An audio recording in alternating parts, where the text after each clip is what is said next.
আগামীকাল ভোট রয়েছে নদিয়া কৃষ্ণনগর। সেখানে ভোট কর্মীরা বাস পাচ্ছেন না, আর বাস না পেয়ে বিক্ষোভ ভোট কর্মীদের। কৃষ্ণনগর থেকে বাস না পেয়ে বিক্ষোভ দেখাতে থাকেন তারা। আজকেই তারা বিভিন্ন বুথে বিভিন্ন কেন্দ্রে পৌঁছে যাবেন, কিন্তু বাস পাচ্ছেন না। রয়েছে আমাদের সঙ্গে প্রতিনিধি শ্রমিক। কি বলছেন তারা? দেখো প্রিয়াঙ্কা, প্রায় 2.5 ঘন্টা ধরে অপেক্ষা করার পর অবশেষে নির্বাচন কমিশন তাদের বাসের ব্যবস্থা করে এবং সেই বাসে চেপে শেষ পর্যন্ত কিন্তু ভোট কর্মীরা রওনা দিয়েছেন। কৃষ্ণনগর লোকসভা 3টে ডিসিআরসি সেন্টার খোলা হয়েছে, তার মধ্যে একটু হচ্ছে রানাঘাট, কল্যাণী এবং চাকদা এলাকার ভোট কর্মীরা ট্রেনে করে সকাল 8:30 নাগাদ কৃষ্ণনগর স্টেশনে এসে পৌঁছান। সেখান থেকে তাদেরকে বাসে করে তেহট্টর ডিসিআরসি সেন্টারে নিয়ে যাওয়ার কথা ছিল, কিন্তু তারা এসে দেখেন মাত্র 3টি বাস রয়েছে এবং সেই 3টি বাসে করে 120 জন মতন ভোট কর্মী রওনা যান, কিন্তু ভোট কর্মীর সংখ্যা ছিল প্রায় 500 জন। ফলে 300 থেকে 400 জন ভোট কর্মী যেতে না পেরে প্রায় ঘন্টা খানেক ধরে ওখানে অপেক্ষা করতে থাকেন। একসময় ভোটের বাদ ভেঙে তারা বিক্ষোভ দেখা থাকেন। নির্বাচন কমিশনের আধিকারিকদের তারা অভিযোগ জানান, কিন্তু তারপরে কোনো সুরাহা হয়নি। এরপরে কিন্তু ঘন্টা খানেক অপেক্ষা করার পরে একে একে কয়েকটি বাস আসে এবং ভোট কর্মীদের নিয়ে যায় এবং প্রায় 11টা নাগাদ, অর্থাৎ প্রায় 2.5 ঘন্টা অপেক্ষা করার পরে কিন্তু শেষ পর্যন্ত সমস্ত ভোট কর্মীরাই বেশি আপনি সেন্টারের দিকে রওনা দিয়েছেন এবং আপাতত কিন্তু পরিস্থিতি স্বাভাবিক। প্রিয়াঙ্কা, ধন্যবাদ সমীর। আমাদের বলা হয়েছে যে বাস থাকবে, একটা বাস আমরা দেখতে পাইনি। আমরা এসে দেখেছি দুখানা বাস চলে গেছে। এখানে 300 থেকে 350 লোক দাঁড়িয়ে আছে, তাদের জন্য বিন্দুমাত্র একটা বাসের ব্যবস্থা নেই এবং কোনো সহযোগিতা পাচ্ছি না। কল্যাণী, গয়েশপুর, চাকদা, রানাঘাট এই সমস্ত জায়গার থেকে সব লোক এসছি। উইদিন 8:30টার মধ্যে এসে দেখছি 3খানা বাস আছে। 3খানা বাসে 340-এ 120 জন গেছে, এখনও 200 লোক এখানে দাঁড়িয়ে আছি। আমরা বাস কন্ডাক্টরে ফোন করেছি, সে ফোন ধরছে না। লাস্ট পর্যন্ত ধরলো, বলা হলো, কিন্তু সে তার কোনো রেসপন্স করেনি। প্রায় 2.5 ঘন্টা অপেক্ষা করতে হয়েছিল ভোট কর্মীদের।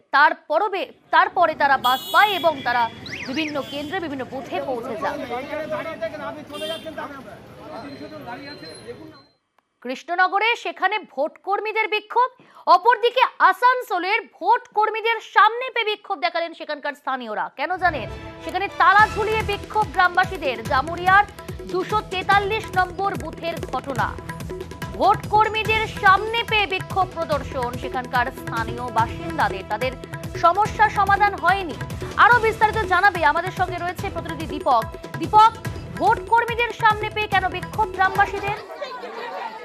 দেখো, গ্রামবাসীদের অভিযোগ, জনপ্রতিনিধিদেরকে সমস্যার কথা জানালে শুধু আশ্বাসই পাওয়া যায়, বাস্তবে সেই কাজ হয় না। এমনটাই সমস্যার মধ্যে রয়েছে 243 নম্বর বুথে জামুরিয়ার তফসির আদিবাসী গ্রামের মানুষরা। দীর্ঘদিন ধরে গ্রামে বিদ্যুৎহীন, বিদ্যুৎ নেই।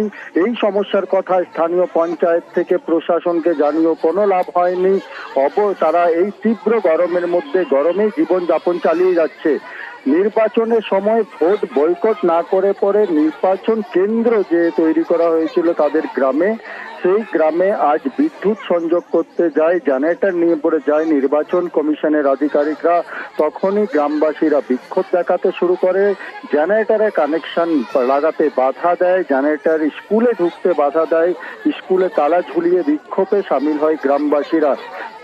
তারা জানাচ্ছে কি যেইভাবে গরমের মধ্যে জীবনযাপন করতে হয় তাদেরকে, ঠিক সেইভাবে ভোট কর্মীরাও এই গরমকে উপভোগ করুক, তারা আমাদের সমস্যার কথাটা বুঝুক। তাই আজকে ভোট কর্মীদেরকে গেটের বাইরে, স্কুলের গেটের বাইরে দাঁড় করিয়ে বিক্ষোভ দেখায়। ঘটনাস্থলে পুলিশ গেলে পুলিশকে ঘিরেও বিক্ষোভ দেখানো হয়। ইতিমধ্যে নির্বাচন কমিশনের আধিকারিকরা গ্রামে পৌঁছেছে এবং গ্রামবাসীদের সঙ্গে আলোচনা করছে কি কিভাবে ভোটের কাজ সম্পন্ন করা যায় আগামীকাল। ধন্যবাদ দীপক।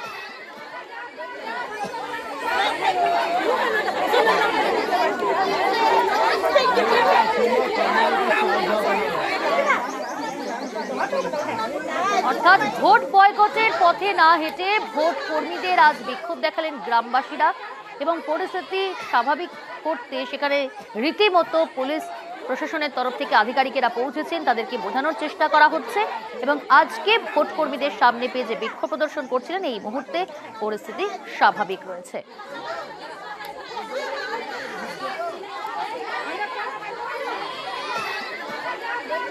আমরা খালি লাইনের জন্য আমাদের অতদিন থেকে লড়াই, এতক্ষণ পর্যন্ত আমাদের কোনো ব্যবস্থা হয়নি। ওই অন্ধকারে ডেলি থাকছি, যেরকম আমরা মেহসুস করছি গরমে থাকছি, সেরকম আজকে আমরা জেনারেটর নামাতে দিচ্ছি না, দিইনি। ওরা একদিন তো থেকে দেখবেন গরমে কিরকম লাগে, কিন্তু আমরা জেনারেটর নামাতে দিব না।